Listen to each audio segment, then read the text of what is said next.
What's going on, everybody? Hey, my name is Virgil from Landscapes. Welcome to my channel. I'm a little jacked up today. I had a little too much Halloween candy. I went to a party for my nephew the other day, or yesterday, day before yesterday, I'm sorry. And I was I was part of the stupid scenery thingy, a Mexican sheriff. Oh man, he had a name for it too. Anyway, I'll try to put a picture of it, of us doing a little thingamabob what my nephew had me do for him. I'll try to put it in the link here or at the end here. Anyway, I want to talk about, is commercial work worth it? I had to make notes. I'm a little tired because I had to street sweep last night.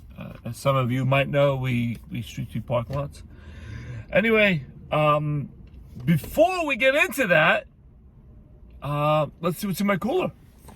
Now, today, a little bit different, right? We got the big cooler because, well, I had a lot of drinks today. So, we got the 3 liters of water, and my almonds are in there somewhere. And we have fresh cut mango. I love mango. I'm going to take that out now. So, Brian, don't get jealous of the new cooler, you know what I mean? So, anyway, let's talk about commercial work. Now, commercial work, as some of you might know, is a big chunk of what we do. We do some residential, but commercial is really the chunk of it. So, let's get into it. Now, commercial work is not for everyone, right? It's got good and bad, like anything else in any industry. So, you got to really, I say this a lot, you got to really, find, I had a saying for it to find your customer. Anyway, so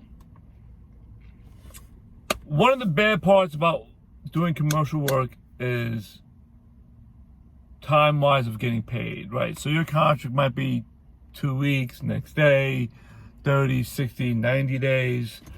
Now, I know some guys might complain after they get the contract. That part there I don't get because you knew going in when you were getting paid, right? Excuse me. However, if your contract says one thing and you get paid at different time, well, that's a topic and a discussion for a different day. But for the most part, you know ahead of time. So like when we used to do a bunch of hotels, Marriott used to pay us every 2 weeks, and all the Holiday Inns were on a 60-day. So we're still not bad, but I mean, look at it this way. If you're relying just solely on that income, that is not for you, right? Unless you have cash flow to cover your bills, so whether you're through, it's not for you. For us, it didn't matter. We knew when we were getting paid because everybody wants to know when getting paid, so when to expect it, so that way payments don't get lost. But we have other revenue coming in, so it's like we knew, we weren't stressed out over it. If it's something that you're gonna be stressed out over it, don't sign those contracts. You know what I mean? So, the other thing about doing commercial is you've got a lot more eyes on you, right? So when you're at a commercial facility or a warehouse, you got a lot more people seeing what you're doing, good and bad. So hopefully you guys are doing a great job and taking pride in in what you're doing. But that also goes with residential also, because like when I worked at True Green years ago, I mean going back years ago, I think they just made the transition from ChemLawn, I think. Same thing, if it wasn't the homeowner peeping out the window, you'd have to worry about the neighbors. So again, make sure you're doing a great job. No, that's what I was going to say before. Target customer. Always know who your target customer. I talk about this so many times. Well, one of the things I talk about so many times is knowing who your target customer is. So with commercial, right?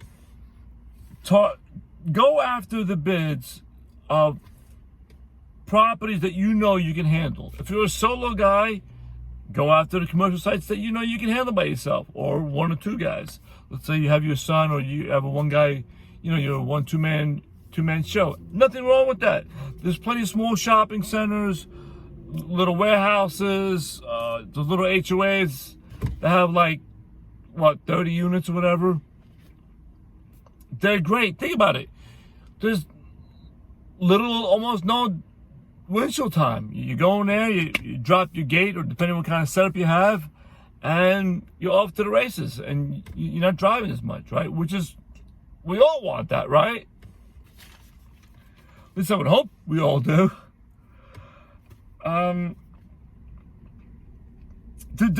other bad part about doing commercial work, which a lot of people need to look out for, and if others need more information on it, feel free to reach out to us. There's, just like anything else in life, there's good and bad people, right? So with commercial work, there's good and bad property management companies. We've learned the hard way over the years of who not to do work for. Like, we'll never do, well, cause we learned the hard way on Walgreens. We used to do a bunch of Walgreens. We don't do Walgreens, Walmarts, Dollar Generals, and so on. And it's not the companies themselves, it's actually the property management companies that have those contracts that are the problem.